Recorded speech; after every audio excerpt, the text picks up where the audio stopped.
기독교 윤리는 처음에 이렇게 중요한 게 아니었어요. 이렇게 중요한 게 아니라 그러면 여러분 좀 내가 왜 수업을 듣나 이렇게 얘기할지 모르지만 처음에 그 기독교 윤리라고 하는 그 분과가 실은 어떻게 말해야 되나 존재하기가 어려운 상황이었어요. 무슨 얘기냐면은 자 내일 이렇게 쉽게 얘기해봅시다. 내일 예수님이 오셔요. 내일 예수님이 오십니다. 예, 오시기로 했어요. 딱 그러면 여러분 그 이번 주 말에 시집가 그 장가 가기로 한 사람들 그거 거기에 신경 쓰겠어요? 그러니까 여러분 이번 주말에 그 예식장 예약 안 하죠. 그러면 오늘 뭐 어떻게 하냐면 여러분 내일 예수님이 오신다 그러면 오늘 여러분들이 할 수 있는 가장 최선을 다해서 시키지 않아도 누구한테 시키지 않아도 여러분들이 알아서 예수님에게 잘 보이려고 여러분의 행실과 말과 생각을 아주 거룩하고 올바르고 선하게 할 겁니다. 시키지 않아도 해요. 그러니까 그 말이 무슨 말이냐면 가장 심각한 문제가 뭐였냐면 예수님께서 하늘로 승천하시면서 내가 내려올 것을 니들이 천사가 말씀하시길 볼 것이다. 이제 그래서 예수님의 재림을 얘기를 했거든요. 그러니까 재림이라는 게 뭐냐? 이 사도들이 자기가 올라갈 때 본 대로 자기가 죽기 전에 예수님이 다시 내려올 것, 그러니까 파루시아를 갖다가 경험할 거라고 생각을 했어요. 그러니까 임박한 종말. 예수님의 재림이 금방 이어지고 이제 역사는 끝나고 그 다음에 지상의 삶은 끝나고 이제 마지막 대심판이 있고 그 다음에 하나님과 우리가 영원히 산다.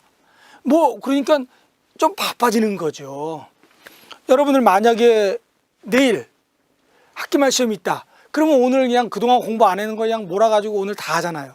다음 주에 있다. 그러면 그냥 다음 주 있다 그러면 이번 토요일 날 다 할래나? 어찌됐든 간에 바로 이렇게 그 초대교회에서는 임박한 예수님의 재림을 기대하면서 그러면서 삶이 좀 뭐랄까 바빠지는 거죠. 그리고 알아서 하는 거예요. 그러니까 이런 상황에 와서 뭐 결혼을 해야 되냐? 아야 그거를 지금 네가 뭐 신경 쓸 거냐? 하고 싶으면 하고 말고 빨리 내일 예수님 오니까 더 중요한 거 준비해라. 그다음에 뭐 세금을 어떻게 해야 될까요? 그러면 야 빨리 그거 내든지 말든지 내일 예수님 오는데 라든지 그러면 가난한 사람들 보면 내일 예수님 오시니까 재산을 쌓아놓을 필요가 없잖아요. 그럼 갖다 주는 거예요 그냥.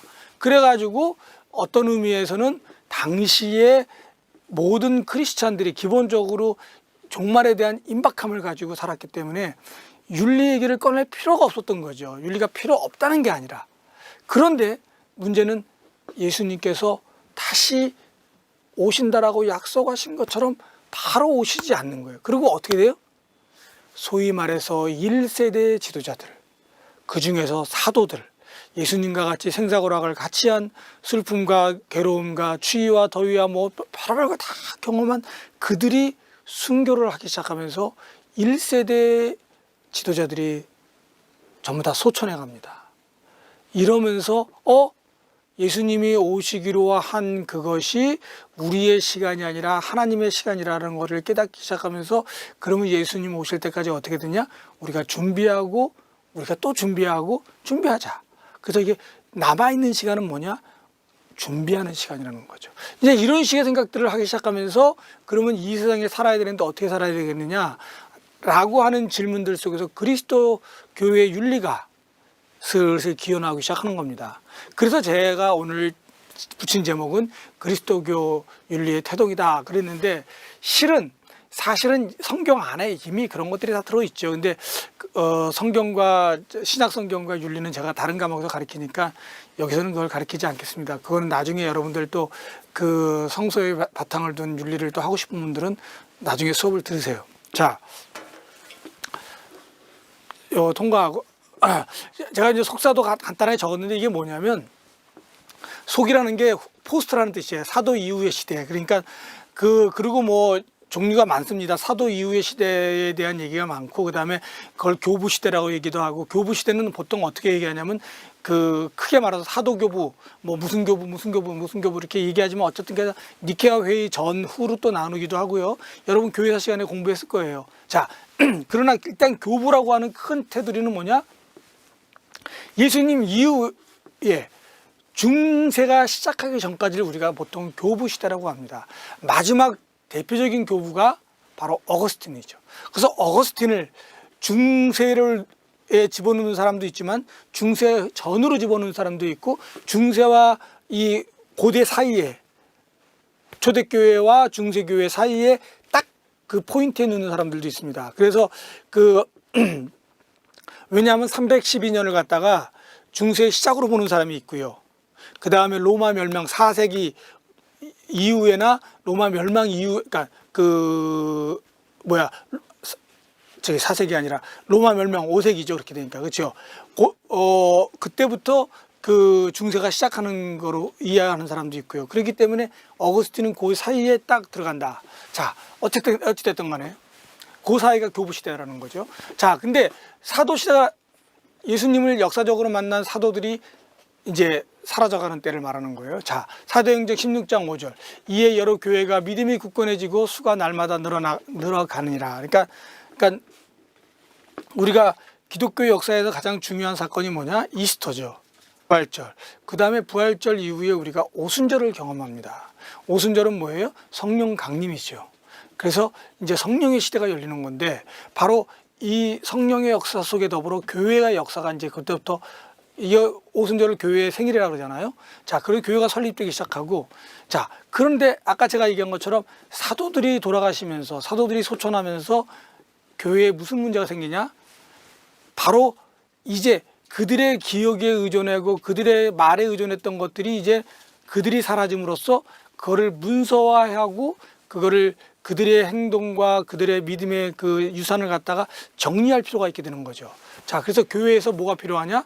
신앙의 기준들이 만들어집니다. 신앙의 기준. 이거를 다른 말로 말하면 교리화라든지 우리가 그렇게 얘기할 수 있어요. 그래서 성경에도 이제 신앙의 교리화 부분들이, 기준의 부분들이 등장합니다. 그 다음에 예배를 드릴 때 있어서 어떻게 예배를 드리느냐. 이제 그 문제가 나와요. 그 문제가 나올 수밖에 없는 이유들이 이제 등장하죠. 자, 그 다음에 가장 중요한 것 중에 하나가 처음에 우리 예수님도 처음에 회당에 가실 때 안식일 날 가시잖아요. 그렇죠? 안식일 날은 토요일 날입니다. 토요일 날. 근데 유대인들은 토요일 날 모이지만 우리 기독교인들은 주일 날 모입니다. 썬데이. 예수님이 부활하신 날. 그래서 우리가 예수님이 부활하신 날이라 해서 주의 날, 라는 의미에서 예수가 우리의 구주니까 우리 구주의 날. 그래서 그 날에 우리가 이스터 부활절에 예배를 드리기 시작하는 겁니다. 그래서 바로 썬데이 예배 드리는 날, 주님의 날. 이렇게 해서 이제 그 하나하나 교회 제도가 굳어지고 신앙의 기준들이 생기고 그 안에 교인들의 생활해야 될 교회 내에서의 윤리, 교회 밖에서의 윤리, 이런 것들을 하나하나 만들어가는 시대가 됩니다. 자, 그때 이제 큰 사건이 몇 개 발생하는데 제가 이제 몇 개만 좀 정리해 왔어요. 첫 번째가 로마 대화재. 64년에 우리가 이건 여러분 너무 잘 아는 얘기지만 6일 동안 로마가 탔대요. 그러니까 얼마나 큰 화재겠어요. 64년에 대화재가 일어났는데 그때 이제 네로는 그 화재의 책임을 기독교인에게 돌리기 시작한 거죠. 물론 이제 일설에 의하면 네로가 불질렀다라고 하는데 많은 사람들은 거기에 대해서 퀘스천이 많아요. 저도 그래요. 6일 동안 부질릴 수도 없는 거고, 물론 한 번 질러가지고 이렇게 됐겠지만 그거는 자기의 수도를 자기가 불살른다? 쉽지 않습니다. 정말 정신병자 아니면. 근데 네로가 정신병자라니까 할 말 없죠. 자, 어쨌든 간에 네로가 부질렀다라고 얘기를 하는 그 대화재에서 그리스도인들이 속죄양으로 다 죽어갑니다. 그때 베드로와 사울이 죽어요. 제가 왜 베드로와 사울의 순교를 갖다가 강조하냐면 베드로는 유대 그리스도인들, 기독교인들에게 그렇죠. 대표적인 유대인 중에 유대인이 베드로니까. 물론 바울도 유대인 중에 유대인이에요. 그러나 바울은 이방인 선교로 갔고 베드로는 그 유대인 선교를 서로 했죠. 그러나 이 두 기둥, 기독교의 가장 중요한 두 기둥이 천국의 열쇠를 받은 베드로와 이방인 선교의 열쇠를 받은 이 바울의 순교가 기독교에는 큰 충격을 주는 거죠. 그러니까 우리에게서 가장 중요한 두 인물이 하늘나라로 가는 거예요. 자, 그게 바로 이제 로마 대화재 사건 이후에 발생합니다. 그때 여러분들 많이 알다시피 코바디스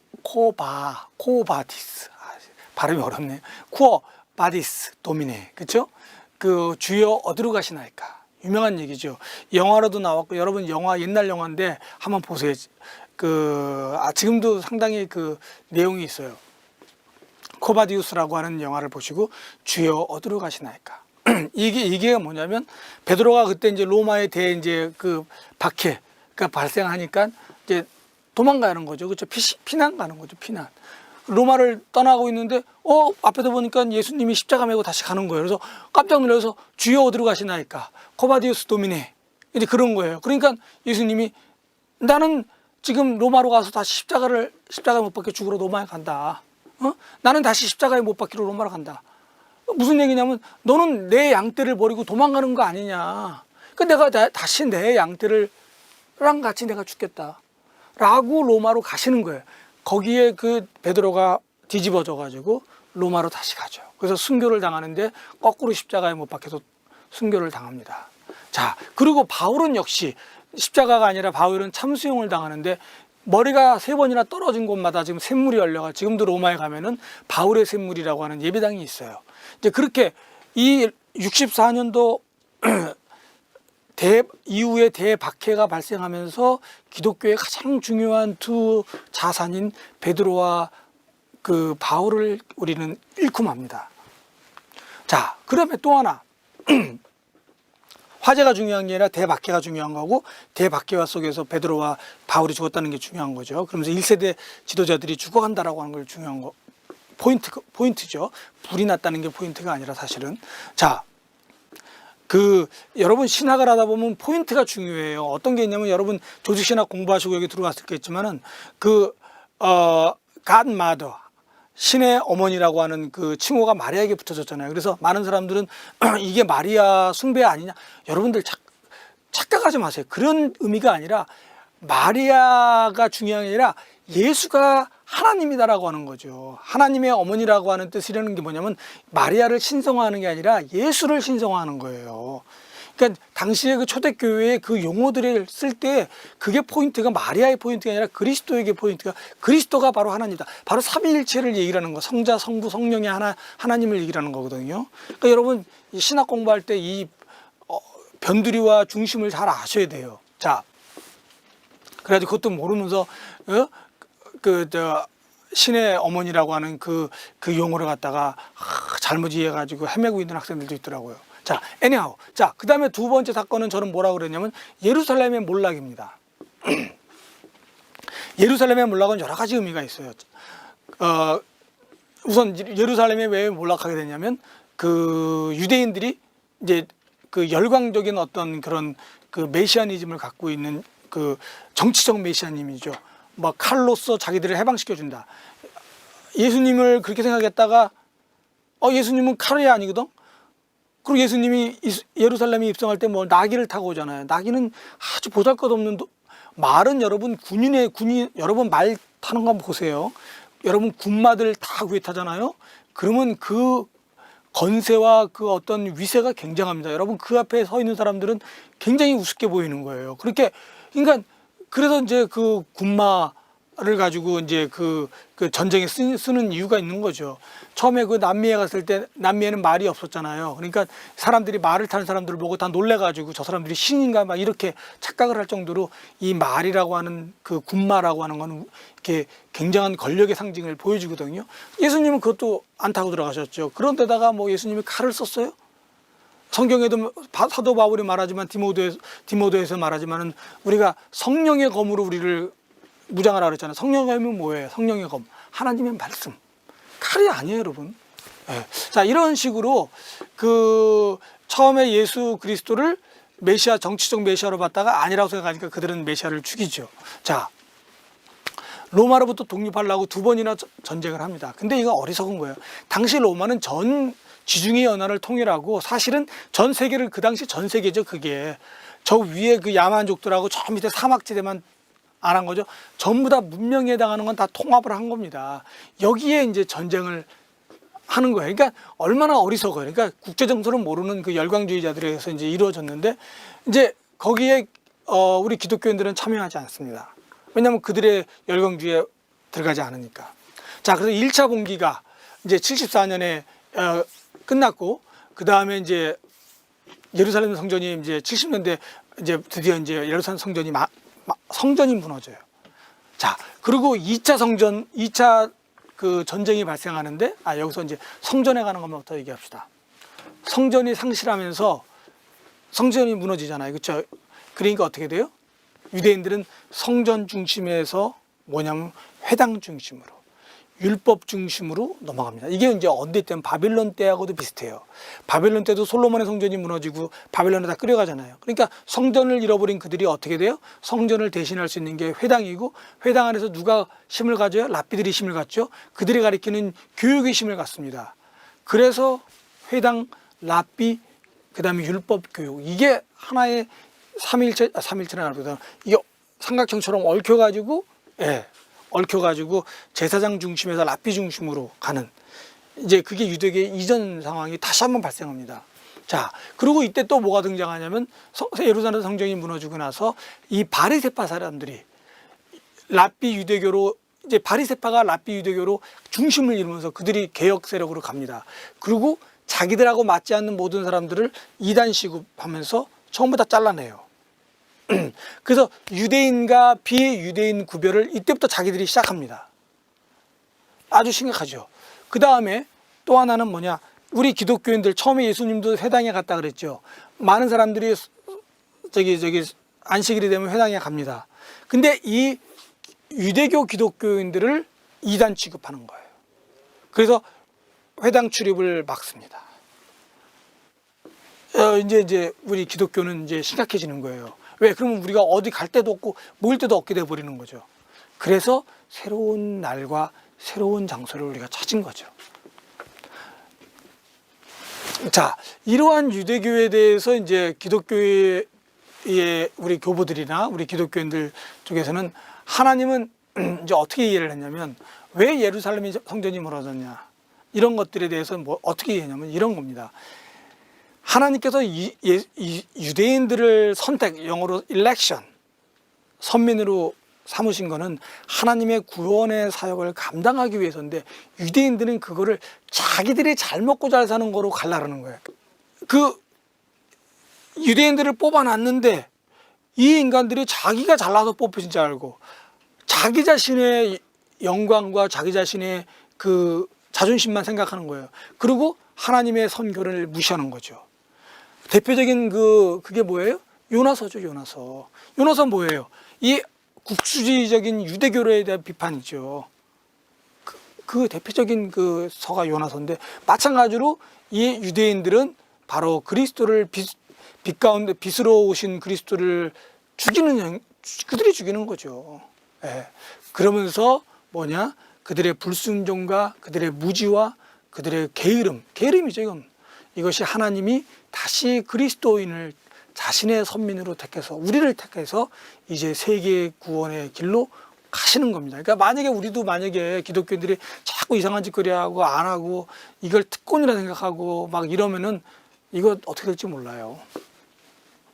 자, 그리고 또 하나, 이제 이렇게 유대교에서 기독교를 갖다가 쫓아내고 몰아내고 그러니까 우리 기독교에서는 역시 또 유대교에 대해서 저것들 봐라, 그래서 반유대교 정서가 이때부터 형성이 되기 시작합니다. 그전에는 그렇게 심하지 않았거든요.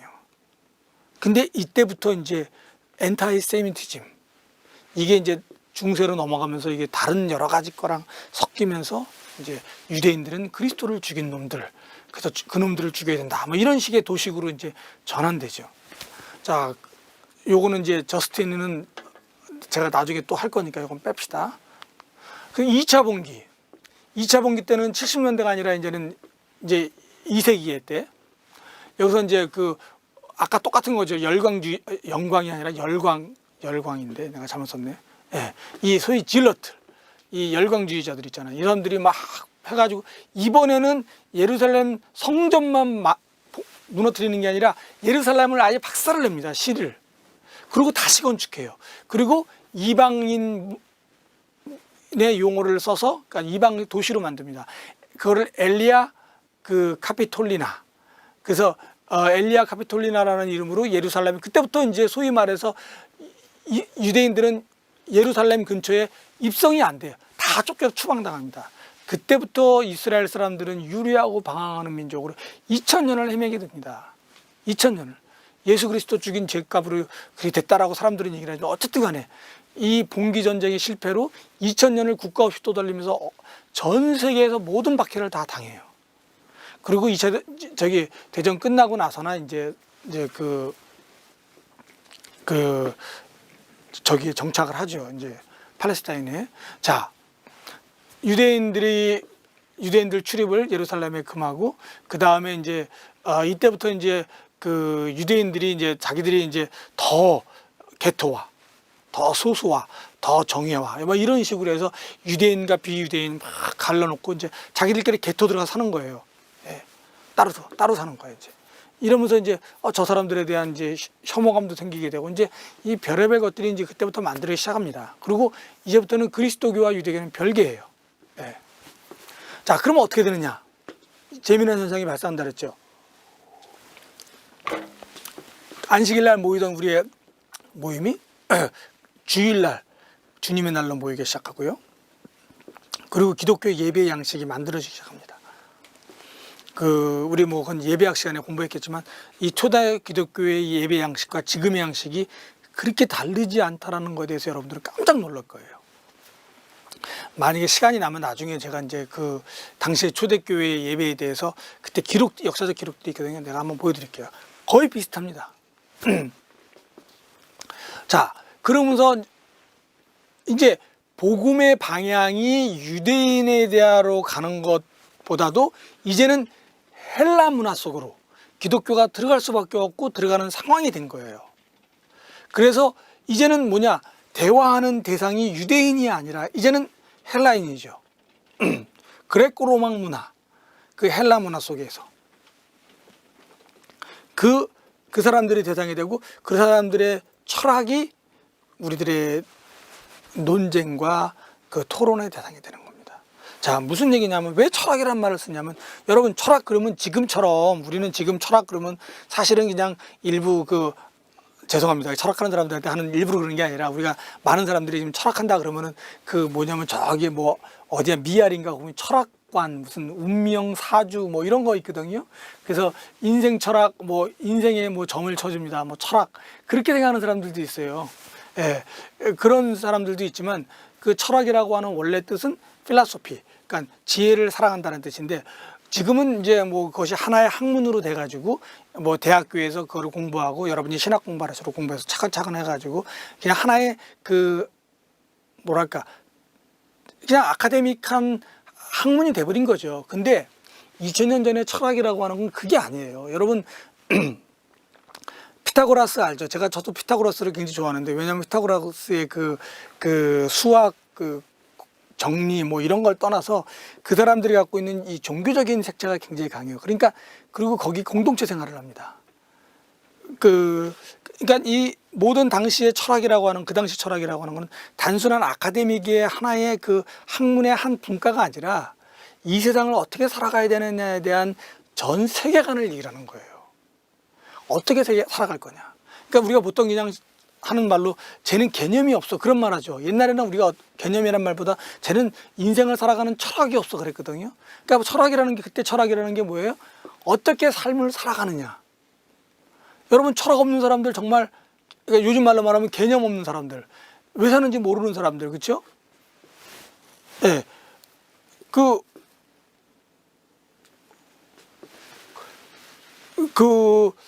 바로 그것처럼 2000년 전에 철학이라고 하는 거는 하나의, 여러분, 우리가 말하는 학문의 분과가 아니라 세계관이요, 하나의 살아가는 삶의 방식을 얘기하는 겁니다. 자, 그러니까 철학과 대화를 하는 거죠. 예? 해서 그리스도가 니들이 말하는 그것보다 더 위고, 더 완전하시고, 더 분명하고, 우리에게 확실하게 구원을 주신다. 이제 그러면서, 그러나 그들의 용어를 써야 되잖아요. 대화를 하려니까.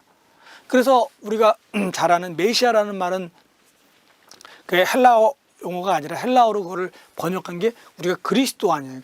그렇죠. 그리스도라는 건 헬라어로 번역한 겁니다. 기름 부음 받은 자라는 뜻을 갖다가 해서 단순하게 기름 부음 받은 자라는 뜻이 아니라 이제는 그리스도라고 하는 것은 구세주라고 하는 뜻으로 바뀌는 거죠.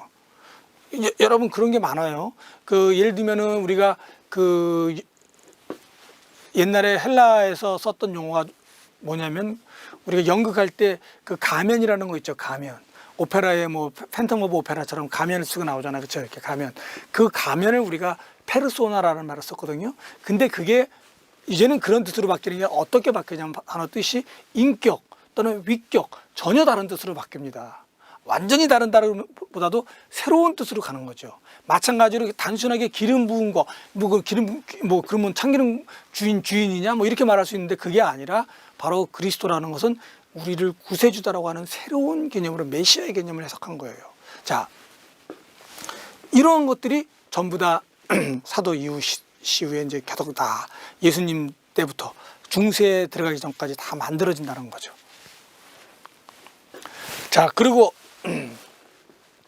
그리스도교 내부의 변화가 시작됐는데 이제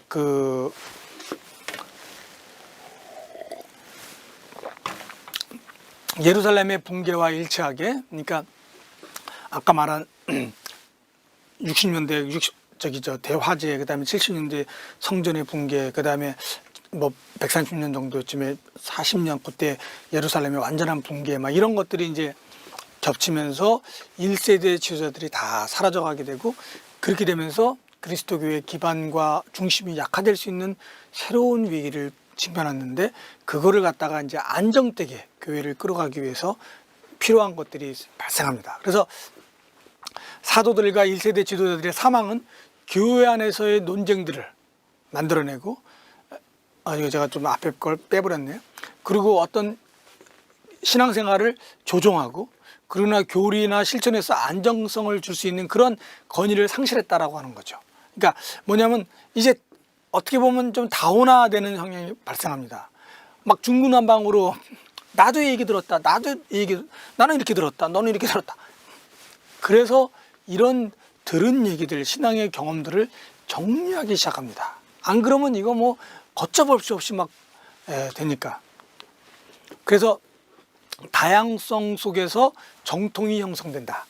그러니까 다양한 스펙트럼을 경험하게 되는데, 거기서 어디까지 우리가 가시광선이라고 정할 때 빨주노포 파남보, 이렇게 우리가 레인보우 그러면 가시광선에서 이제 그 적외선, 자외선 같은 경우에는 보라색 다음이고 적외선은 열선으로 치는 거고요. 더 다른 선이죠. 그러니까 소위 말해서 이 가시광선까지로 딱 정해서 여기까지만 정통이다, 요 뒤에 건 아니다 라고 하는 것처럼, 우리가 이 소위 말해서 정통과 비정통, 진정성과 비진정성 있는 신앙, 이것들이 구별을 시작하기 시작합니다. 안 그러면 이거 뭐 그냥 별의별 것들이 다 나와요. 다 섞여가지고.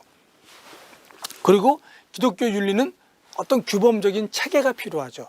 우리는 적어도 이렇게 살아야 된다. 기본은 이거다. 이런 것들. 그게 없으면 이제 뭐 마찬가지죠, 여러분들. 규율이 없어지면 저나 여러분 막 사는 사람들이 많아요. 왜? 그게 잘 모르니까. 자, 그래서 이제는 사도들 대신에 사도의 문서가 그들의 위치를 이제 차지하는 거죠. 그러면서 우리가 성경의 정경화 과정은 이미 우리가 신구약 중간사라든지 신약 성경 뭐 그쪽에 배웠겠지만 교회사하고 영지주의의 등장을 통해서 그것에 대처하기 위해서 만들어졌다. 영지주의자만이 아니라 이단의 등장에 대해서 우리가 보호하는 거죠. 자, 그래서 문서들이 만들어지기 시작하고 교회 조직이 강화되고요. 그래서 교회 조직은 대표적으로 바울 계통의 교회는 그냥 감독 아니면 디콘, 엘도 아니면 디콘. 그러니까 제가 한국말로 말하면 감독 아니면 집사, 장로 아니면 집사, 이렇게 이중적인 구조였는데, 이제 베드로 계통의 이그나티우스 계통은 감독, 그 다음에 장로, 그 다음에 집사 순으로.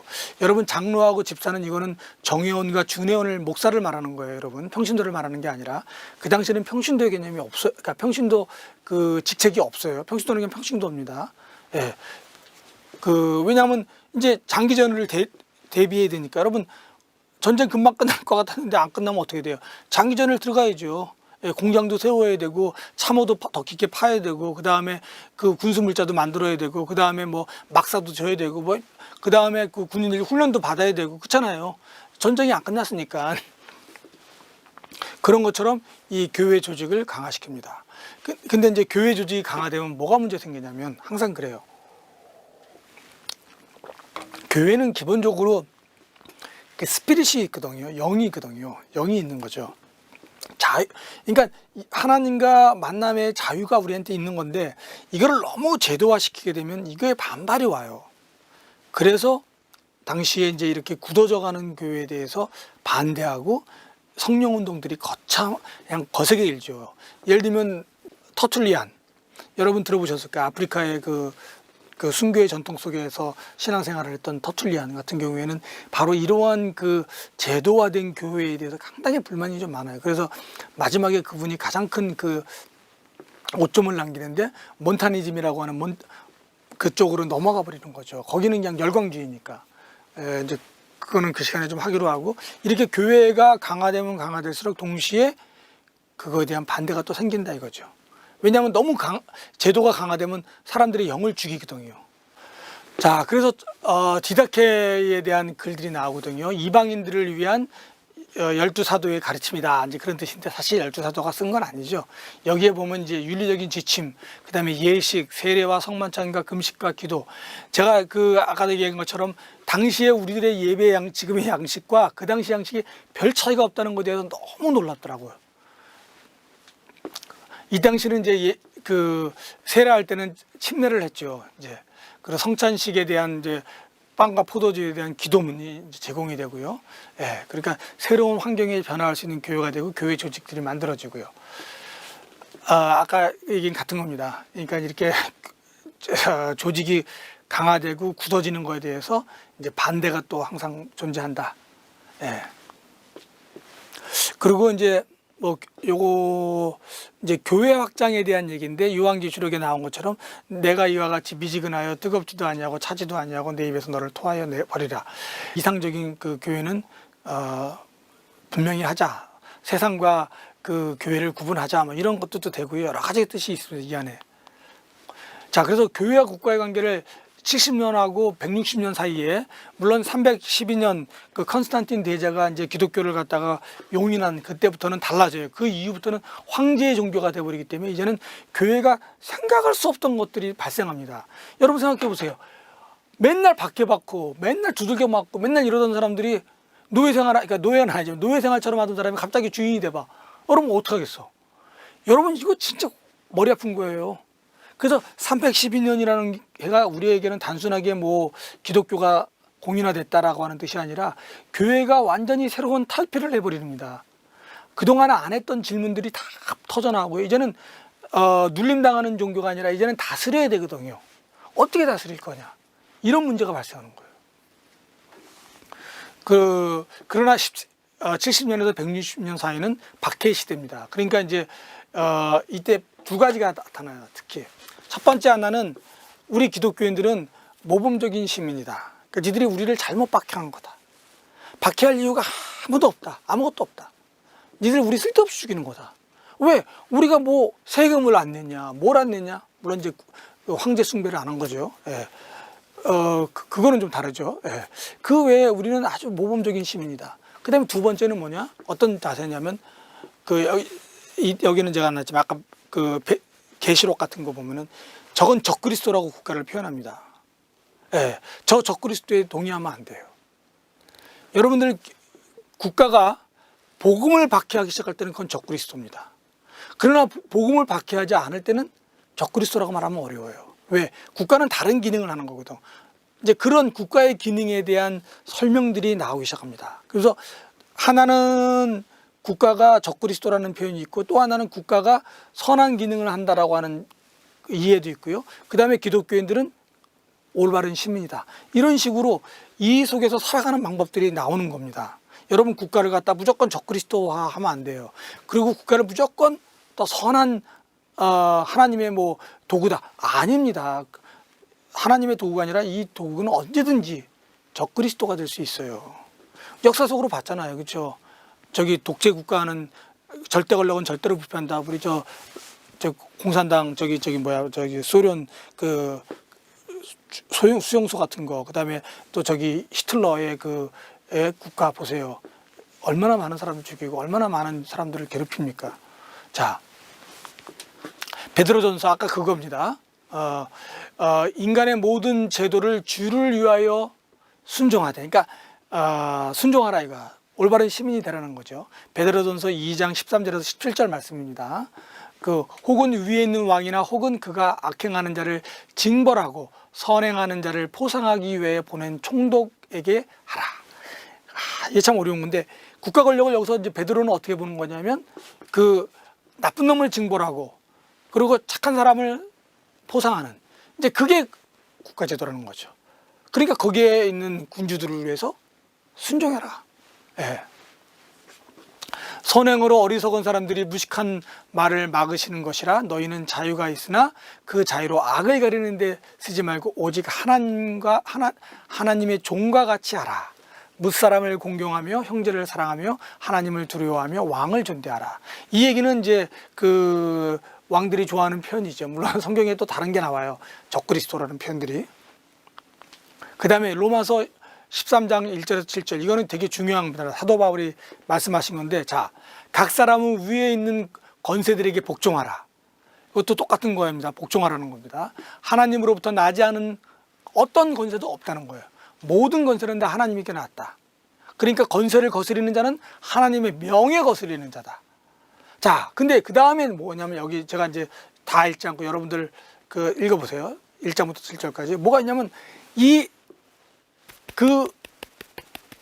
심지어는 국가 권력을 하나님의 사역자라고 표현하는데, 그게 뭐냐면 나쁜 짓 하는 놈들을 나쁜 짓 못하게 막는다라고 하는 거예요. 여러분, 저는 요즘에 한국 사회에서 굉장히 많은 쇼크를 경험하는데, 뭐 선거 이전에 발생했던 문제죠. N번방 사건이라든지. 만약에 그런 미성년자라든지 이런 거에 대해서 이런 착취라든지 이런 문제가 생기면은, 이거는 외국에서는 뭐 10년, 20년, 100년 이렇게 징역을 받아. 근데 우리나라는 솜방망이 처벌을 하니까 무서운 걸 모르는 거예요. 그 다음에 뭐 청소년들은 아무리 살인을 해도 처벌을 못 받는다. 이런 법이 세상에 어디 있어요. 그 옛날 아직도 이게 청소년들의 범죄가 없거나 뭐 그다음에 이런 아직도 그 성숙도가 떨어지거나 이럴 때 사용되던 법을 아직도 그대로, 이게 대한민국이 미친 거예요, 미친 거. 그러니까 어떻게 돼요? 여러분 생각해 보세요. 여러분의 친구가 그 등록금 만들려고 알바하려고 자동차가 아니라 오토바이로 배달의 음식인지 뭔지 뭐 배달의 뭐 음식 배달의 뭐 있잖아요. 배달의 뭐 그거 해가지고 저기 등록금 만들고 생활비 만들려고 밤낮을 일하고 있는데, 어떤 미친놈이 와가지고 그냥 빨간불에 신호등도 위반해가지고 다른 사람 차 훔쳐가지고 와가지고 그 학생을 죽였는데, 이 사람은 살인자가 아니야. 왜? 청소년이기 때문에. 이런 게 말이 되냐고. 저는 아니라고 봐요. 그러면 이거는 국가 권력으로서 가치가 없는 거예요. 여기서 로마서에서 말하는 건 뭐냐면, 국가 권력이라고 하는 건 그렇게 악행하는 자를 악행하지 못하게 막는 겁니다. 그러니까 아까 같이 여러분의 친구가 저기 등록금 만들기 위해서 성실하게 일할 수 있는 나라가 돼야 되는 거예요. 근데 만약에 그걸 못하게 한다? 그 나라는 잘못됐다는 거예요. 지금 로마서에 나오는 바울의 얘기는.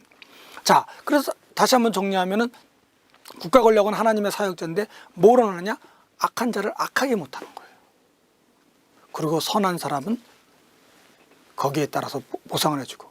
그러니까 여러분들이 권력에 대해서 부담 가질 필요 없어. 그 사람들은 원래 하는 일이 악한 사람을 처벌하는 거기 때문에.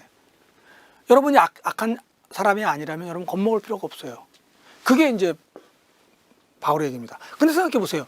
만약에 그 권력이 악한 사람을 처벌하는 게 아니라 악한 사람을 다 풀어주고 선한 사람을 처벌하기 시작한다? 그거는 적그리스도예요. 이 바울의 글을 거꾸로 읽으면요, 더 무서운 글이 나오는 거죠.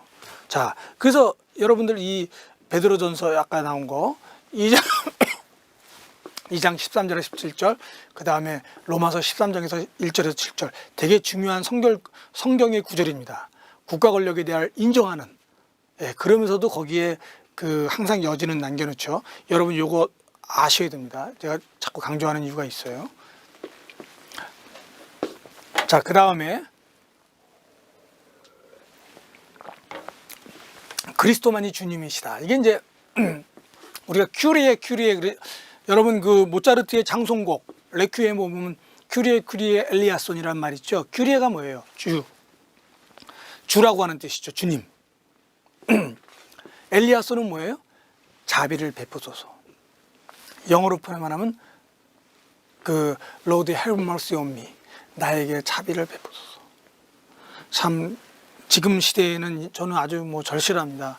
그래서 주여 자비를 베푸시옵소서. 우리가 자비를 받아야 되는 사람들이죠. 우리 혼자 힘으로 어떻게 살겠어요. 자, 그래서 초대교회나 지금이나 한결같이 고백하는 게 뭐냐면 Christ, Jesus Christ is Kyrie. 그러니까 예수 그리스도만이 주님이시다. 이게 이제 그 황제 숭배랑 문제가 시작되는 겁니다. 참, 근데 그 사람들이라는 게 그래요. 황제 숭배가 시작되잖아요. 그렇죠? 그 시저의 양아들이라고 부르는 아우구스투스인가? 그 사람이 이제 이제 로마를 통일하잖아요. 그래서 평화를 만들잖아. 그렇죠? 그러면서 자기 황제 숭배가 시작되는데 그게 사실은 여러분 오래 갈 것 같죠. 오래 못 가는 게 뭐냐면 우리 인간들 마음에 알거든. 저건 인간이거든. 물론 숭배는 하지만 힘에 의해서 저건 인간이거든. 그리고 저게 할 수 있는 게 없어요. 그리고 여러분 로마 신화라든지 그리스 신화 봐봐요. 신들이 인간보다 더 못됐어. 이런 잡놈들이 어디 있어. 그렇죠? 세상 말로 말하면 진짜 개판 5분 전 그런 별 나쁜 짓은 다 해요. 지들끼리. 그게 무슨 신이야. 그리고 우상 돌로 만들고 그다음에 흙으로 만들고 쇠로 만들고 거기다가 절하고 자기가 만들었고 자기가 절하는 이게 무슨 신이냐고. 그렇죠? 이게 우리 기독교인들이 그들에게 가르쳐 주지 않더라도 그들 마음속에 이미 저거는 가짜다 라고 하는 게 이제 그레코 로망 그 헬라 문화 속에서 이게 퍼지기 시작합니다. 힘에 의해서 그리고 문화에 의해서 그거를 강제로 수용하고 있었지만 마음속에는 그거 가지고는 안 된다. 그러니까 피조물이 사도 바울의 말씀처럼 피조물이 이 구원에 목말라 있는 거예요. 구원에 목말라 있는 상태 속에서 이 복음이 들어갑니다. 그러니까 어떻게 돼요? 복음이 그냥 마치 불꽃처럼 들불에 번지듯이 번져버리는 거잖아요. 그래서 저 갈릴리 로마 사람들 보기엔 저 촌놈 중에 한 놈, 촌놈이라고 봤던 예수가 어느 날 로마의 안방까지 들어오는 거거든요.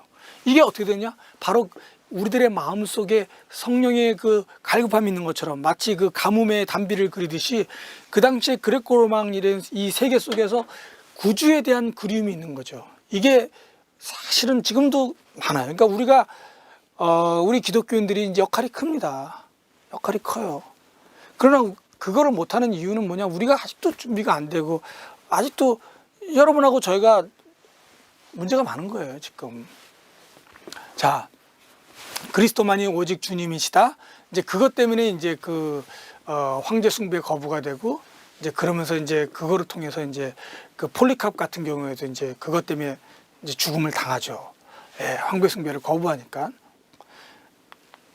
자, 그래서 제가 이제 폴리캅 순교를 갖고 왔는데 여기서 이제 폴리캅이 뭐냐면 우리 계시록에 보면 2장 8절에서부터 11절에 나오는 서머나 교회의 이제 감독이라고 합니다. 그리고 이제 1세기에서 2세기 걸쳤던 살았던 그 교회 지도자인데 어떻게 이제 당하냐면 그 황제를 신으로 맹세하는 것에 대해서 거부해서 처형당하는 거예요. 그래서 자기는 배교는 아니고 순교의 길을 선택하는 새로운 이제 모범이 되는 거죠.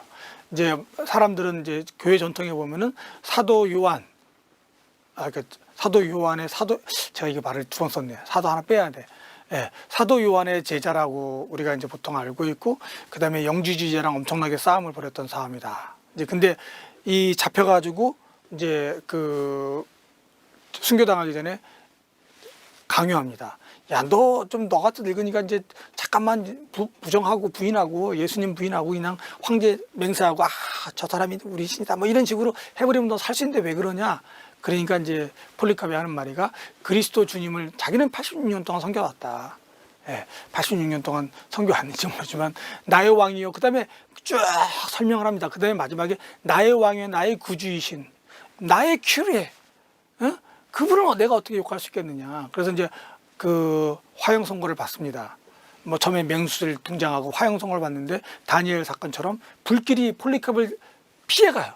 그 어떻게 군인들 시켜가지고 강제로 칼로 찍어서 순교를 시키죠.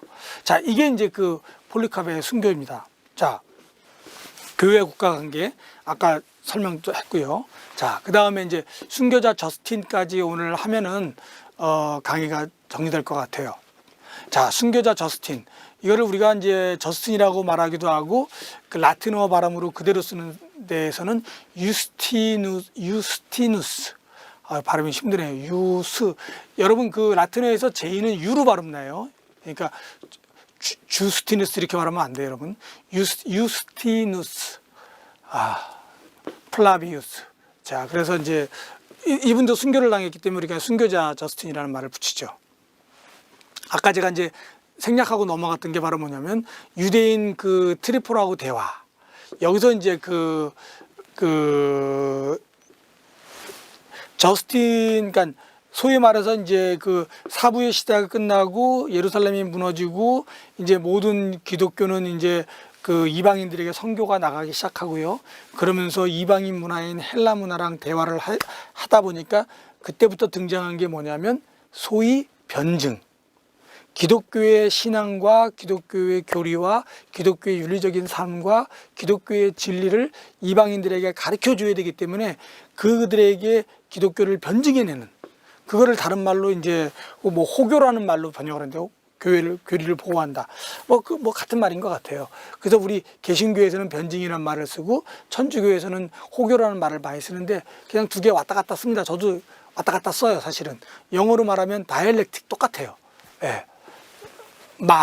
말하는 거죠. 우리 기독교를 증언하는 거죠. 말하는 거예요. 자, 그래서 여기서 이제 유대인하고 대화를 했는데 뭐냐면 진정한 하나님의 지식은 오직 계시를 통해서만 가능하다. 이게 이제 사실은 그때 여러분 이게 기독교의 놀라운 거는 뭐냐면요. 이 저스틴의 얘기나 지금 얘기나 같은 얘기예요. 여러분 얘기 듣고 은혜 받는 거와 똑같은 거죠. 성경 말씀 받고 2000년 전에 은혜 받는 거나 지금 성경 말씀 받고 은혜 받는 거나 똑같은 거예요, 여러분. 그 다음에 예언자들이 그 역할을 전달했어요. 근데 유대인들은 예언자들을 다 죽였죠. 예. 근데 여기 재미난 거는 철학. 이제 이 유대인도 유대인이 아니라 이미 헬라화된 그 속에 살고 있기 때문에 예루살렘 정이 무너졌기 때문에 그 얘기를 하는 게 뭐냐면 철학의 목적도 이 계시에 의해서 실현된다. 하나님의 계시를, 하나님이 우리에게 진정한 빛을 보여줬는데 그 빛을 이해하는데 철학을 사용한다는 거죠. 자, 계시가, 완전한 계시가 오기 전에는 철학이 그거를 역할을 해요. 아까 말한 것처럼 뭐냐, 삼라만상이, 우주가 구세주를 고대하고 기대하고 바라고 있는 거죠. 왜? 너무 삶이 힘드니까. 그때 그들에게 그 예수 그리스도가 오기 전에 이미 여러 가지 희미한 빛으로 보여주셨던 거죠. 유대교에게는 율법과 예언자로, 그렇죠? 이방인들에게는 철학으로, 바로 지혜로, 그렇죠? 그래서 이 철학의 목적은 계시에 의해서 실현된다, 이런 얘기를 하는 거고요. 철학은 하나님을 탐구하는데 사실은 여기서 탐구란 말을 조심해야 되는 게, 제가 이제 나중에 또 얘기했지만 이 탐구가 하나님에 대해서 막 우리가 떠들어대는 게 아니라 하나님의 보여주신 계시를 가지고 하나님을 이해하는 걸 의미하는 겁니다. 근데 사실은 우리 하나님을 몰랐던 거 아니에요. 그러나 철학을 통해서 그 빛을 보여주기 때문에 하나님을 모르는 상태 속에서 하나님에게 갈 수 있는 희미한 길을 보여주셨다. 그러나 가장 확실한 계시는 뭐냐? 성자 그리스도. 그래서 기독교는 유대인들에게 하는 말이에요. 그러니까 유대인들을 포함한 헬라인들에게 하는 말, 기독교는 가장 오래되고 진실하며 하나님을 아는 철학이다. 그러니까 기독교를 철학이라 그래? 예, 원래 그 당시에는 참 철학이라고 표현을 씁니다. 참 철학이라는 게 뭐냐면 참으로 하나님을 아는, 참으로 그리스도를 아는, 참으로 성령님을 아는, 지금 철학하고 달라요, 여러분. 헷갈리면 안 돼요. 그래서 신앙과 이성의 조화를 얘기를 꿈꿨던 겁니다. 그리고 또 하나 쓴 책은 뭐냐면 변증론 같은 거. 변증론에서 이제 우리 기독교에 대해서 변증하는데 그 무슨 변증을 하냐? 기독교 박해는 기독교인들이 박해를 당하잖아요. 그 박해하는 너희들은 정말 무식한 놈들이다. 그리고 우리를 박해하는 너희 놈들은 너무나 불의한 놈들이다. 무식하고 불의하고 반문명적이다라는 거죠. 반이성적이다. 왜? 니들이 우리한테 죄를 뒤집어 씌웠는데 죄가 있으니까 박해한 거 아니에요. 근데 그 죄가 하나도 없는 거예요. 제가 다른 시간에 뭐 얘기를 했지만 그 리차드 도킨스가 뭐 만들어진 신이라는 책에서 막 신에 대한 얘기를 해요. 근데 그걸 읽어보면 우리 기독교 신이 아니에요. 그냥 데이즘, 이신론에 나오는 그 인간들이 만들어낸 신을 갖다가 자기들이 욕하는 거야.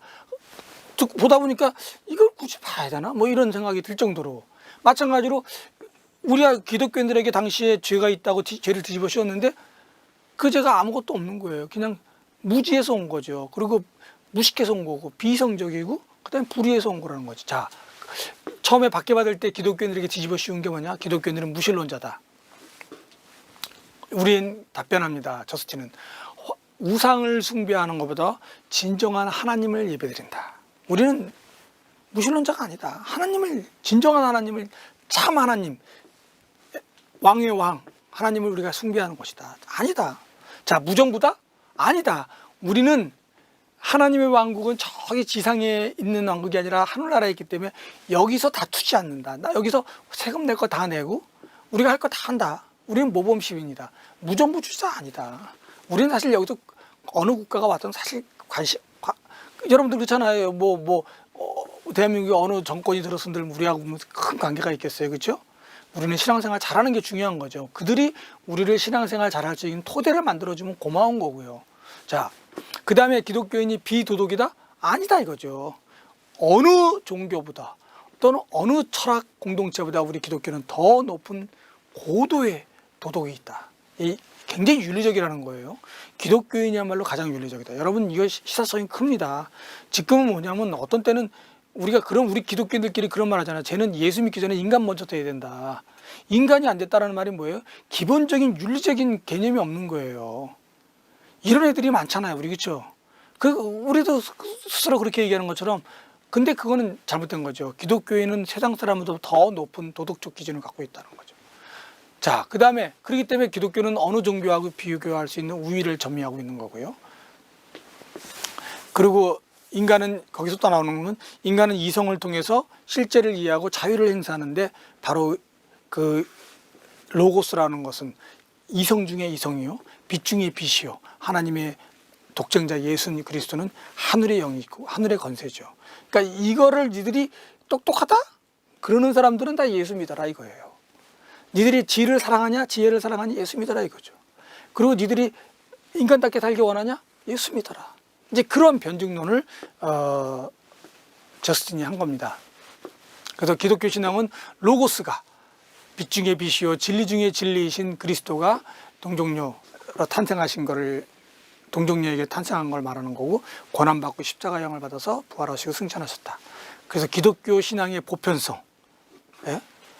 그 다음에 예수 그리스도의 말로 계속 똑같은 얘기지만 진리 중에 진리요 빛 중에 빛, 진리가 너희를 자유케 한다. 바로 그 진리를 말하는 거죠. 자, 그래서 헬라 철학과 다른 종교들은 이렇게 우리랑 대화를 하면, 기독교랑 대화하면 우리는 그들을 얼마든지 설득할 수 있다, 증거할 수 있다. 이 저스틴은 자신만만한 거예요. 그러니까 여러분들도 자신만만해야 되고 저도 자신만만해야 돼요. 그러려면 실력이 있어야죠, 저스틴 같이. 자, 오늘 여기까지 하겠습니다.